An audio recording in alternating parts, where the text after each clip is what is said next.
नमस्कार, मैं राकेश और आप मुझे सुन रहे हो टैक्स जंक्शन पर। तो दोस्तों, एनईईटी और जेईई एग्जाम से रिलेटेड सुप्रीम कोर्ट में जो पिटीशन दाखिल हुआ था, वो पिटीशन सुप्रीम कोर्ट ने ऑलरेडी खारिज किया था। सुप्रीम कोर्ट ने ऐसा बोला था कि बच्चों का एक साल बर्बाद नहीं होना चाहिए, एनईटी और जेईई के एग्जाम होके रहेंगे। तो उसके तहत एनटीए ने ऑलरेडी एक प्रेस रिलीज दिया था 25 अगस्त को, और उन्होंने एग्जाम रिलेटेड पूरा का पूरा डेटा उन्होंने पब्लिश किया था। लेकिन सुप्रीम कोर्ट के फैसले को चैलेंज करने के लिए और एक रिव्यू पिटीशन दाखिल हुआ है। रिव्यू पिटीशन में जो है वो है 6 अलग अलग पॉलिटिशियंस लोग। उनका ऐसा मानना है कि सुप्रीम कोर्ट ने रिव्यू पिटीशन लेना चाहिए और हमारे भी मुद्दे सुनने चाहिए, क्योंकि हम जब पुराना पिटीशन का हियरिंग हुआ तब हम नहीं थे, तो इसलिए उन्होंने ये रिव्यू पिटीशन सुप्रीम कोर्ट में दाखिल किया है। आइए लेते हैं हम उस बारे में डिटेल में जानकारी। हम सबसे पहले जानते हैं कि कौन कौन लोग थे जो पिटीशन का पार्ट है। जो 6 नेता है, हम उनके नाम पहले देख लेते हैं, आखिरी आखिरी पेजेस पे रहेंगे उनके नाम। तो 6 नंबर के पिटिशनर है उदय रविंद्र सामंत, ये है। 5 नंबर के पिटिशन है बलबीर सिंह सिद्धू। 4 नंबर के पिटिशनर है अमरजीत भगत। 3 नंबर के पिटिशनर है रघु शर्मा। 2 नंबर के पिटिशन है रामेश्वर ओरावन और 1 नंबर के पिटिशन है मलॉय घातक। तो ये सब 6 लोग हैं, इन्होंने रिव्यू पिटीशन दाखिल किया है सुप्रीम कोर्ट में। आइए जानते हैं कि उन्होंने कौन से मुद्दे सुप्रीम कोर्ट के सामने अब रखे हैं। उनका ऐसा कहना है कि सुप्रीम कोर्ट ने जब ऑर्डर पास किया था तो सुप्रीम कोर्ट ने कुछ कुछ चीजों का ख्याल नहीं रखा था। तो उन्होंने सबसे पहले मुद्दा रखा है कि कौन कौन सी चीजों का ख्याल रखना चाहिए था फैसला देते हुए। तो सबसे पहले उन्होंने बोला है कि बच्चों की सेफ्टी, बच्चों की सिक्योरिटी और बच्चों का जिंदगी जीने का अधिकार, जिंदगी जीने की लिबर्टी, उस पर भी सुप्रीम कोर्ट ने फैसला लेते हुए ध्यान देना चाहिए था। सुप्रीम कोर्ट ने ध्यान देना चाहिए था लॉजिस्टिकल डिफिकल्टीज, एग्जाम देने के लिए जो लॉजिस्टिकल डिफिकल्टी है, जो तारीखें अभी डिक्लेयर हुई है, वो तारीखों में लॉजिस्टिकल डिफिकल्टीज आ सकती है। मतलब इनका कहना है कि सेंटर्स की ये बात कर रहे हैं कि अपने देश में जो है कई जिले ऐसे हैं जहां पे एक भी सेंटर नहीं है, और कुछ कुछ जिले ऐसे हैं जहां पे बहुत सारे सेंटर है। तो एग्जाम सेंटर का बहुत बड़ा मुद्दा आता है, जहां पे बच्चों को ट्रैवल करना पड़ता है, या फिर बच्चे अगर एक ही शहर में भी हो तो भी घर आके वो घर पे भी उनके ग्रैंड पेरेंट्स रहेंगे, पेरेंट्स रहेंगे, उनको भी बच्चों के कारण तकलीफ हो सकती है, क्योंकि बच्चा एग्जाम को जाएगा, घर आएगा तो उसको सैनिटाइज करके घर में एंट्री दो, उसको नहलाओ, कपड़े धोने को डालो। बहुत सारे साइकोलॉजिकल प्रेशर ऑलरेडी एग्जाम के रहते हैं, तो वो सारे प्रेशर का ख्याल रखना जरूरी था, ऐसा हमें नजर आ रहा है। साथ ही साथ उन्होंने पिटीशन में, रिव्यू पिटीशन में ऐसा बोला है कि सुप्रीम कोर्ट ने कौन सी चीज नहीं कंसीडर करी थी।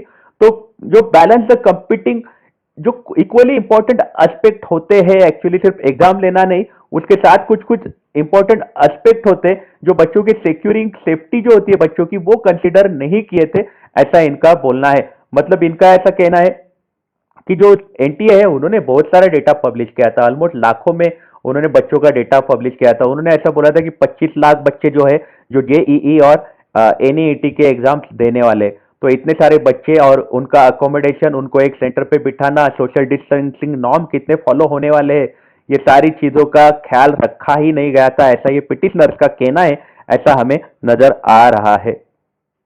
तो जो मैंडेटरी सेफगार्ड्स जो रखने चाहिए एग्जाम के लिए, उसका ध्यान रखा नहीं गया है। जैसे सैनिटाइजेशन और हर एक चीज की बात होती है, सेंटर अगर कम रहेंगे तो बहुत सारे बच्चे एग्जाम हॉल में प्रेजेंट हो जाएंगे, और एग्जाम हॉल में बहुत ज्यादा भीड़ रहेगी तो क्या होगा सोशल डिस्टेंसिंग का, ऐसे सारे सवाल उठाए जा रहे हैं।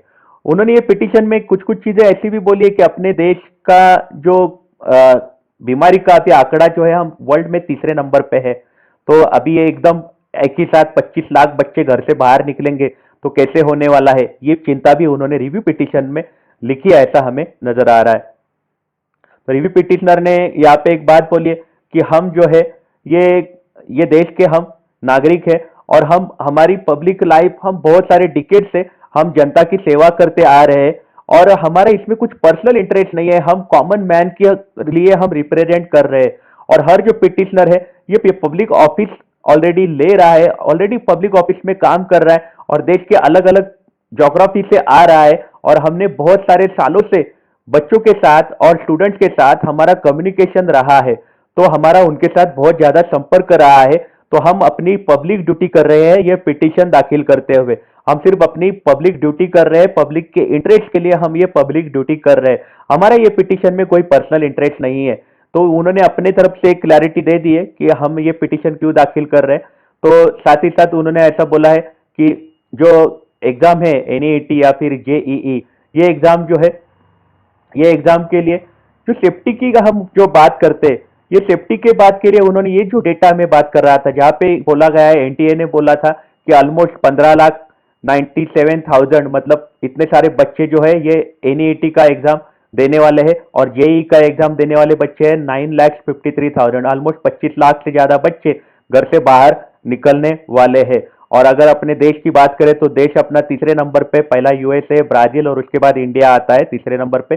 3.31 मिलियन के इतने अपने देश में ऑलरेडी पेशेंट है बीमारी के। तो इतना सारा डेटा अगर अपने पास मौजूद है, स्टैटिस्टिक्स अपने पास मौजूद है, तो इतना लार्जली मूवमेंट होगा लोगों का घर से एग्जाम के लिए, और उनको हेल्थ की तकलीफ हो सकती है। पब्लिक गैदरिंग जो हम बोलते हैं कि पब्लिक गैदरिंग अवॉइड करो, और अचानक से आप एग्जाम ले रहे हो, ये बातें ये पिटीशन में बोली हुई हमें नजर आ रही है। उन्होंने ऐसा बोला कि अचानक से अपने देश में केसेस बढ़ रहे हैं, और उन्होंने गवर्नमेंट को ब्लेम किया हुआ हमें नजर आ रहा है कि गवर्नमेंट को अचानक से ख्याल आ गया कि अब एग्जाम लेना चाहिए और बच्चों का एक साल बर्बाद नहीं होना चाहिए। तो ये सारी बातें ये पिटीशन में लिखी हुई है। बहुत लंबा पिटीशन है, हम सारे मुद्दे नहीं बताते, हम बस इतना जानकारी देना चाहते थे कि ये पिटीशन जो है ये दाखिल हुआ है सुप्रीम कोर्ट में, रिव्यू पिटीशन दाखिल हुआ है। मतलब एनईईटी जेईई का क्या होने वाला है, इसका फैसला क्या आने वाला है, वो अभी भी बच्चे हवा में है। ऐसा हमें नजर आ रहा है कि क्या फैसला आएगा, क्योंकि यहाँ पे पिटिशनर ने ऐसा भी बोला है कि गवर्नमेंट के पास अच्छा खासा टाइम था कि आप प्रिपरेशन करो और एग्जाम जो है सेफली कंडक्ट करो।